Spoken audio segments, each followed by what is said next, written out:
Hey, welcome back to the Heinz and Clark podcast. I think that's what we've officially labeled this.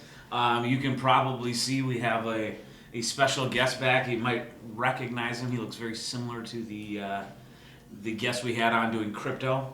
And welcome to our show. It should be pretty fun. Steve's going to introduce what we're talking about today, and Chris will provide all the info.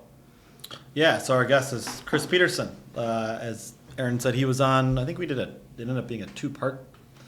It was one shot, but we did it in two parts because it was really long. That's why we were wearing the same clothes. We got Chris back on, talk about something, I don't know, I guess I think it's related to crypto. Probably more, I know less about this topic, and I think it's probably true for most people. I think it's, the concept has kind of been around a shorter period of time. We're going to talk about NFTs. And so we've titled this NFT WTF. Do people know what that stands for? What the fun? So Chris, WTF is an NFT. Thanks for having me back, guys. An NFT is it's an acronym for Non-Fungible Token. Now, the word fungible, token, these are all kind of unique terms. What it means is, I'll start with what a fungible token is. So a fungible token is a token that can be exchanged for something while holding the same value. So $1 would be a fungible token. Gold, you can exchange gold for gold. You exchange, what's another good one? Ethereum and Bitcoin actually are also fungible tokens. So in the crypto world, you can exchange one Ethereum for another Ethereum. It holds the same value. A non-fungible asset would be one that can't be exchanged with itself for the same value. So some kind of more common non-fungible assets, not tokens, but assets would be real estate. A house would be considered a non-fungible asset. You can't exchange the neighbor's house for the same price as yours. You might. A painting is another one.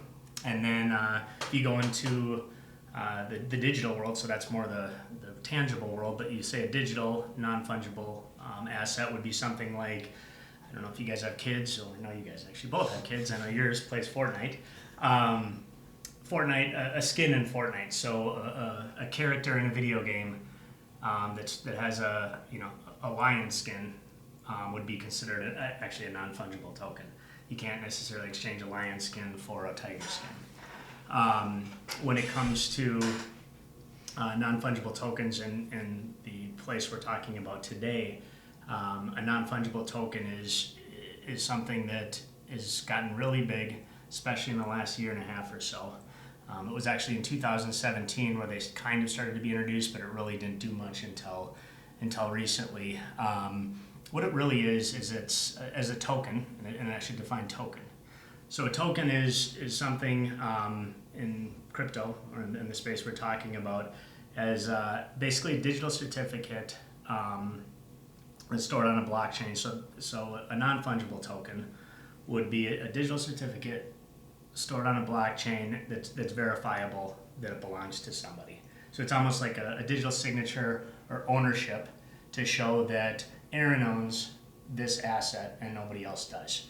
And that's done through a secure blockchain like Ethereum, saying you have this picture that this artist drew, you purchased it, now you have something in your wallet, we'll call it a digital wallet, that shows and basically points computer code to your wallet saying, this is Aaron Clark's wallet. This picture has digital code that shows that he is the owner of it. If you wanted to send that to Steve, you could either send it directly to him for nothing, or Steve could pay for that. Now it shows on the blockchain. I'll take it for free. A free one would be called we call that an airdrop. Oh. Is that code for like stupid? Not to be confused with airhead. Yeah. Okay. Gotcha. But with so So really, I think one of the best ways I can explain it, because a lot of people say, okay, what's the difference between me owning a picture of a cat, right-clicking it, copying it, and pasting it, and saying, oh, now I own that cat, right? You and I can both own the same picture of this coffee cup, and I could say, well, I actually own it because I have an NFT proving it, and you say, well, I own it too because I have the same picture. Well, we both have the same picture, but you don't have a digital signature proving that it belongs to you. I have one proving that it belongs to me. Making it analogous to, like, people say, well, art is real, like a physical painting. Let's take the Mona Lisa. Got the Mona Lisa in a museum somewhere. That Mona Lisa is owned by somebody that says, I shouldn't say somebody, let's say a group of people certify this is the authentic Mona Lisa. However, you could actually go and put a Mona Lisa on your wall, right? You don't have to go to a museum and pay millions of dollars to purchase that. You can go to a local, I'm dating myself now, record store. You go to you go to Amazon and you type in Mona Lisa. To a local record store? You can't anymore. You could find one. There's a few areas in Minneapolis, maybe in big cities, you can still find them. But no, I think it's a good analogy because you could own the Mona Lisa, you could put it up in your house, and the difference is that even though it's the same picture, everybody knows that that's not the original Mona Lisa. That only holds the price or the value of maybe the $10 you paid for it on Amazon of a print. This is taking it to a digital space. So an NFT is a way, and why it's very unique, I think, is it's a way for people to now start trading digital assets and showing virtual ownership in a way that's decentralized. So, even before these were kind of invented and before blockchain really got big, you would have a gaming company like EA or Blizzard or Activision, a gaming company that creates all the content for a video game, and then your kids go and download that skin. Well, that skin is all coming basically from the same centralized place, which is the video game manufacturer saying, you're selling it to us, and it's basically a one-way transaction between the owner of the corporation and the individual. Right? With an NFT, it's a decentralized, meaning there's no intermediary in the middle saying we own this. It can be between two individuals, which is how it really plays into the crypto space. Is the idea of a decentralized blockchain that stores data that allows people to move assets back and forth without a centralized authority verifying or taking a piece of that in the middle. So the token piece of the NFT term is really that's that digital verification. Exactly. So the token makes it different than a house. A house is a physical asset. Right. A token is a digital asset. Right.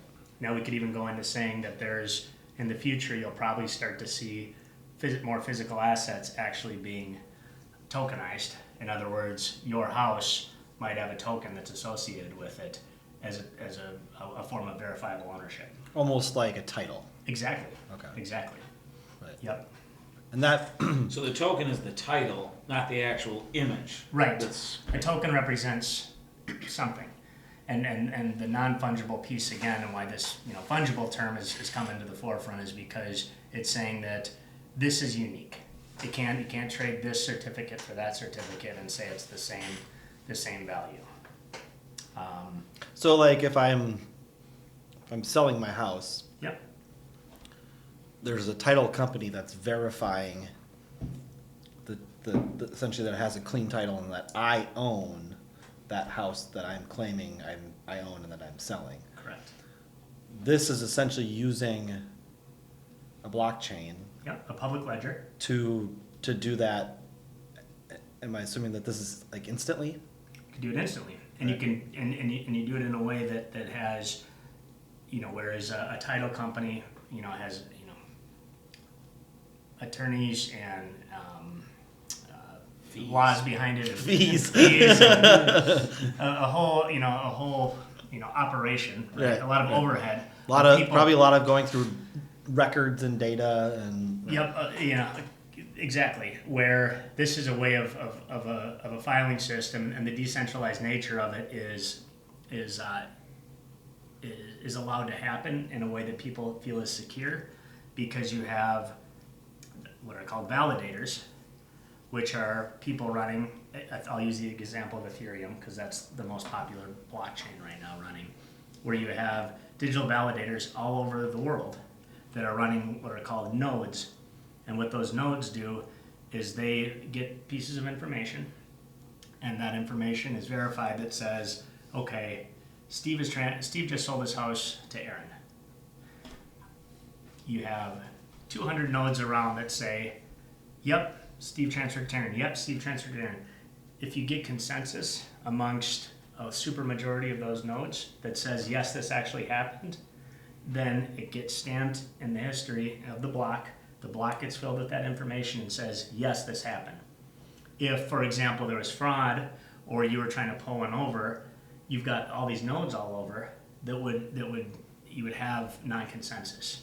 And the idea being is that you don't need to have somebody who has a stake in the transaction happening, but rather you have anonymous people that are being incentivized to validate data as being correct, and in return they receive, in this case, Ethereum back.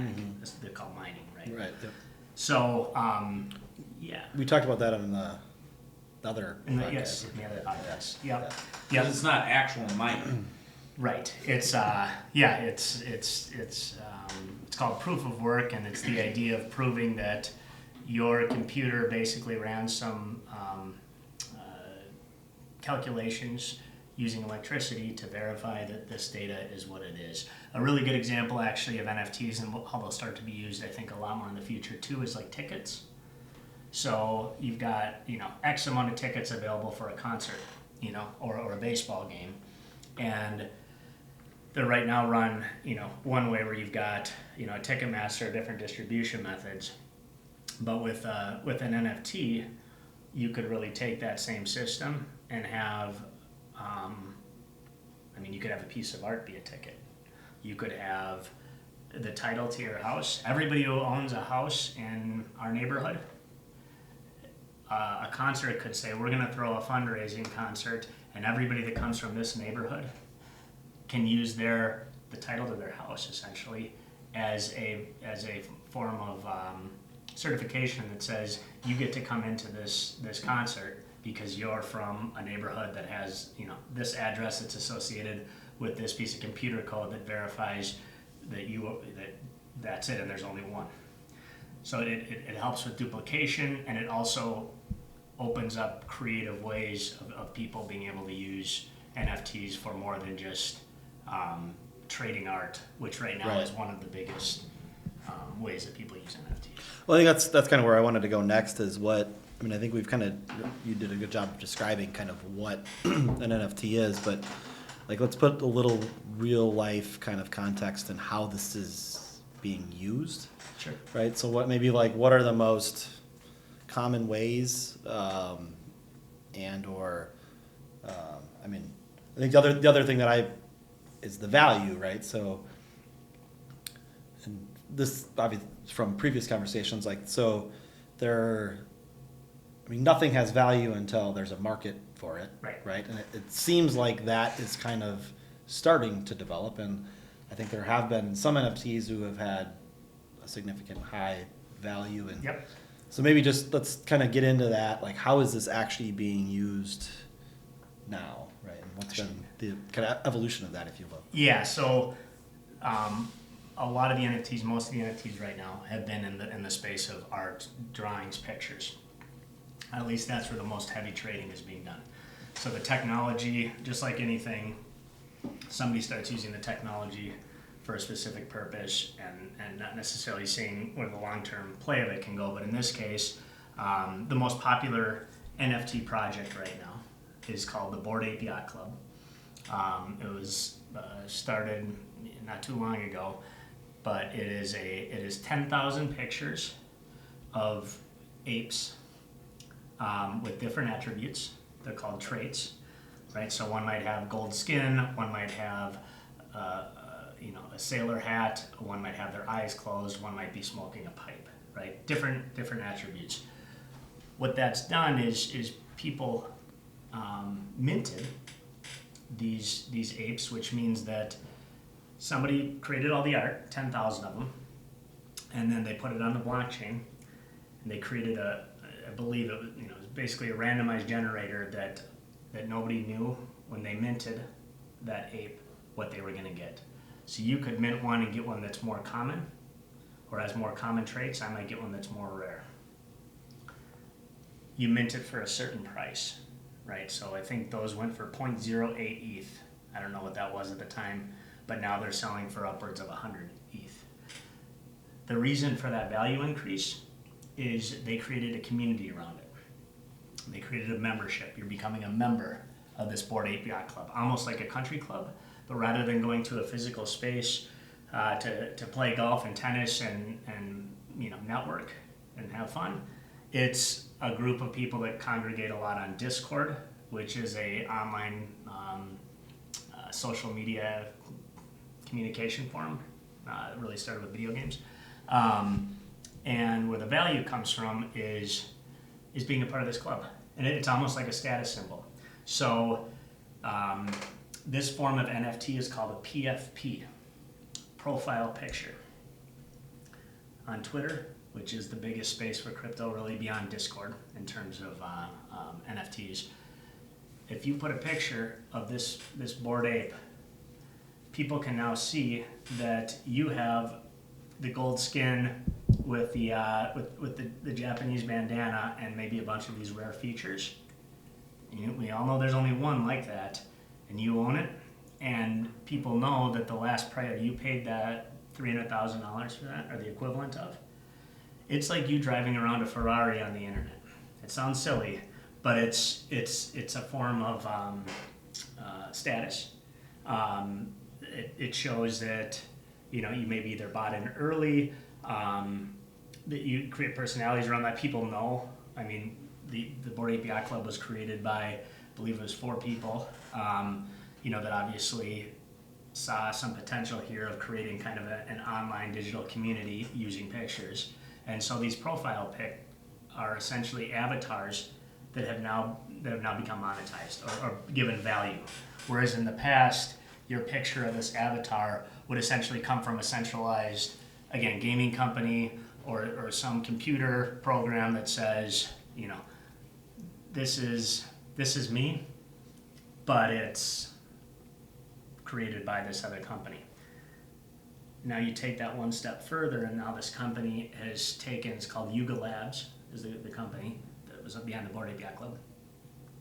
Now they're creating a place called the Other Side, which is essentially a video game world or a metaverse world, right? A digital, virtual world where you can now buy land, and over time, I believe you'll start to be able to use your avatar to interact in these worlds. And you have actually a lot of the Bored Apes aren't the only one doing this. There's Doodles, there's other similar PFP projects where, think about it like intellectual property. You're walking around with your intellectual property. You can associate your personality if you want to with this ape, and you can go around and now interact in this world, and you can sell that skin or that avatar to somebody else. People can see, it's a status symbol. It can be a lot of the things that we pay material goods for. I mean, what is a Lexus worth that much more than a Toyota, right? What's an Acura worth that much more than a Honda? Do you need a sports car besides how much fun it is to drive? So, and I bring up these things because I think a lot of the misconceptions, or at least a lot of the pushback in this world, is how ridiculous it is for people to pay thousands of dollars for for basically two-dimensional pictures of monkeys or animals. But it goes to the same human mechanism of people attributing value to anything. I mean, I traded baseball cards back in the day, and collectibles, I would say, is another big part of the NFT world is people collecting things. I mean, some people have 10 of these apes. So I'm hearing a few things. So one, the actual image or picture of it, right? Like you have that, you can show it, you can print it on a shirt, and you have the digital rights to do that. And if Right. somebody else did that, that would actually be a copyright infringement. Right. So that's one of the areas where my thing always comes up. How does one know? Right, like, so you talked about earlier, we could both have this picture of this coffee cup. You have the original or the hard copy. Because like my brain goes to, on the internet, I Google images. I right click on it, copy image, I use it. How does somebody, like in this world, because it's starting to get to a point where, like you talk about, massive value. I mean, this isn't just 100%. This isn't some cat picture on the internet in a lot of these instances. This is getting, and where people see it going is the value of a Mona Lisa. Maybe not. Right, but maybe not there. Well, yeah, there's some that are up in the millions. I mean, but yeah. So how does that protect it? Well, I guess I would ask you the opposite question. How is that any different than if I was to duplicate this Nike shirt? Right? They have the copyright to their logo, right? If I started using their logo, how does Nike catch you? Right. And so I'm just wondering, in this world, because in that instance, you're ripping off $20 T-shirts. If you steal this image that's maybe worth millions, how do you? Not that the Nike. Right. Sorry, Nike. Your image is worth billions. We can talk to Michael Jordan about that. That's a good question. It's branding. I mean, and that's a lot of what the Bored Ape Yacht Club is. To answer your question specifically, I think what you're saying is how do you verify that? Yeah. It's not like there's something in the picture that's different. Yeah, I'm not smart enough to be like. So it's called EtherScan for in this place. So EtherScan, the user interface isn't great yet, but EtherScan is essentially a browser tool that you can use to go, and I can go and look up. You can look up what's called the metadata, or there's basically a digital signature associated with that shows that this piece of data is owned by this wallet. It won't even, I mean, you could put your name on the wallet if you want, but pretend like you have a bank account. And that bank account is actually public information. What's in it? It's called the digital wallet. Mm-hmm. That digital wallet has something that you've opened that digital wallet. Only you can actually get into that digital wallet unless somebody hacks you. Mm-hmm. And what this is showing, what EtherScan will show, is that Aaron owns that picture, not this other person. So this other person can't take this picture and put it in, for example, MetaMask.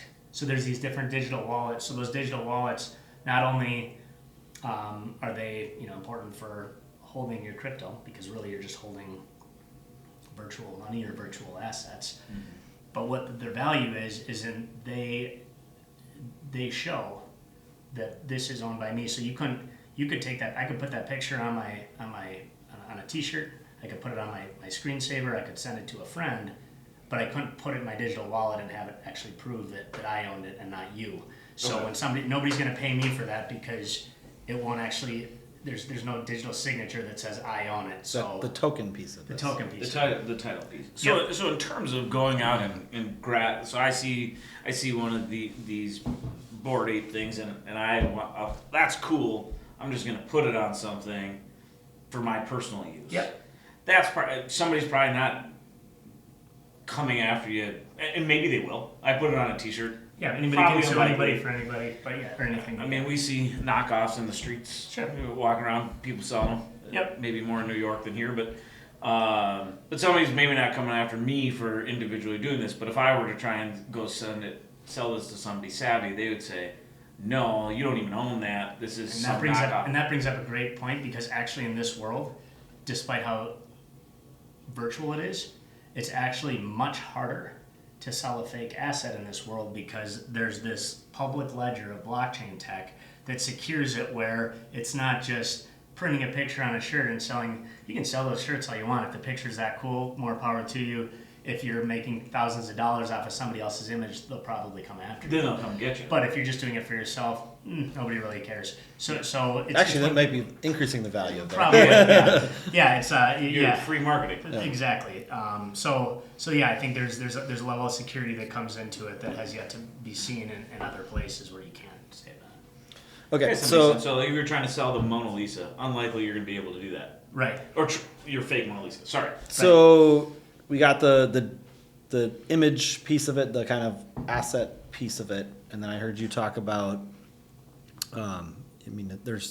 It's kind of like you belong to a club, right? Yep. So whether someone might belong to a country club, a yacht club, a gun club, a smoking club, right? Like the smoking lounge club type things, right? So, but in theory, like a lot of that is you're around people who are probably like-minded, similar interests, and it's a networking thing as well too, right? Sure. Right. And then that may also provide you with some other benefits. Like if the club does something, you get access. Certain things, certain NFTs, even amongst collections, might get you access to an event. The Bored Ape just had their second annual Ape Fest, and people all attended it, and you had to have a Bored Ape to get into it. And there was, I believe, different. Gary V actually just had Gary Vaynerchuk had at the U.S. Bank Stadium. He's created V Friends, and you needed one of his V Friends as a ticket to get into the NFT convention at the U.S. Bank Stadium. So there's people are experimenting with it. They're using it in different ways. okay. It's like Berkshire Hathaway could use some type of NFT for all their stockholders. Yeah, Get access to their event. They could. Warren Buffett will not be one. I think he's called Bitcoin Rat Poison Squared, so I don't think he'll be into it. But, Sometimes people come around. Okay. Well, maybe now's a good time to talk about your project. Sure. So we have a project as well. It's called Order of the Egonauts. We started in January of this year, and what we're doing is we're creating. In the end, it'll be 1,212 different images. With each month, or approximately each month, we release 101 of a new series. And the idea is we're actually paying tribute to the heroes and villains, as we call it, blockchain technology. So I think there's a lot of misconceptions, there's a lot of mystification, there's a lot of confusion, or just straight up lack of knowledge and ignorance of who some of these heroes really are. So Vitalik Buterin, he was our first Egonaut. We created 101 unique images of him with different traits that symbolize and have references to different parts of his life. He was the founder of Ethereum. You've got CZ in our second series of Binance. He's created the largest crypto exchange in the world and is one of the wealthiest individuals in the world, and a huge advocate for crypto in a really positive way. Last month, we actually just sold out of our Elon Musk series. Obviously, a very influential figure in the world of crypto. We sold out of 101 of those in just 4 days. So that was exciting, and that was at 1 ETH each, which at that time was twice as much as it is now. So that was positive. We've got Gary V coming out next. When is that? So that comes out, actually, we pushed the date back. We're trying to get a little more time because we're actually bringing the utility of this project. So that there's the art, which is really cool. It tells a story. When you look back on this years from now, you'll be able to see a lot of the history of crypto through our art. But more importantly, what these NFTs are going to represent are membership and access to an actual venue we're building right here in Minnesota that will be the Egonauts headquarters. It's a multi-million-dollar facility. It's not just going to be used for that, but Egonaut holders will get special membership to IRL, that's what they call them in the metaverse world or in the crypto world, in other words, in real life events. Where people with one of our NFTs can attend, and if they have an Egonaut, they're not only going to get access to the event, but depending on which Egonaut they have, they might get different privileges, whether it be an all-expense-paid trip to these events, or it's special VIP access, different memberships. So we're really excited about it. We're releasing our Series 4 later in July, and we'll have renderings and a lot of pictures of this venue coming soon. All right. So with your project, I also saw, I think you did something on Facebook, or it wasn't on Facebook, but I saw on Facebook that you had done a little, the audio thing that you. Yeah. I don't know exactly how to even explain it, so I'll let you explain it. It's we did a Twitter Spaces, it's called, and Twitter Spaces, it was actually my first time doing it. And Twitter Spaces is a place on Twitter where you can basically have a a conversation, audio conversation, where if you're the host, you can talk about whatever you want, and then if people want to chime in, they raise their hand and use the host, push a button, and allow. It's a way to have audio conversations over Twitter with people, whoever wants to join. It's open to the public, anybody can join in. So last night we did our first Twitter Spaces. We recorded it, and we're going to keep doing those for the Egonauts project over the next few months, weekly, to describe the project and talk about more of the benefits.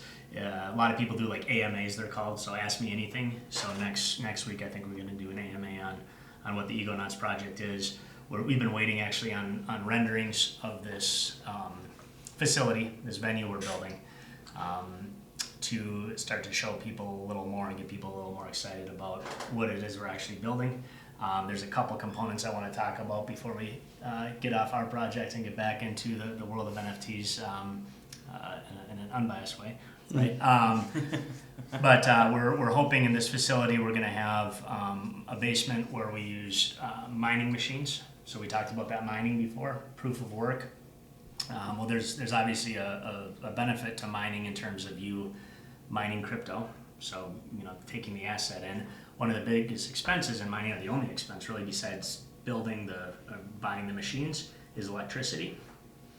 And on top of that, these machines put out a lot of heat. So in our project, we're going to try and incorporate these mining machines and then take the heat and run it to help heat the conservatory, which is going to be another piece of this venue, and having a closed loop system where we actually have solar on the roof providing electricity, mining machines underground or in the basement as low as we can, that'll produce a lot of heat from the computer operations, just like any high functioning GPU card will, to produce the heat and create closed loop systems, because in crypto there's actually a lot of FUD, we call it, fear, uncertainty, and doubt around how mining and just crypto in general is hurting the environment because of how much electricity it uses. But there's actually ways to take the heat from that and offset it and recapture it in ways that actually can be beneficial. And we don't need to get into that, but that's a piece we're going to incorporate into it. We're going to have infrastructure set up to allow NFT galleries, not just for the Egonauts, but for other projects. We really want this to be a hub for crypto-friendly conferences, Web3 seminars, blockchain education. There's a lot of elementary schools.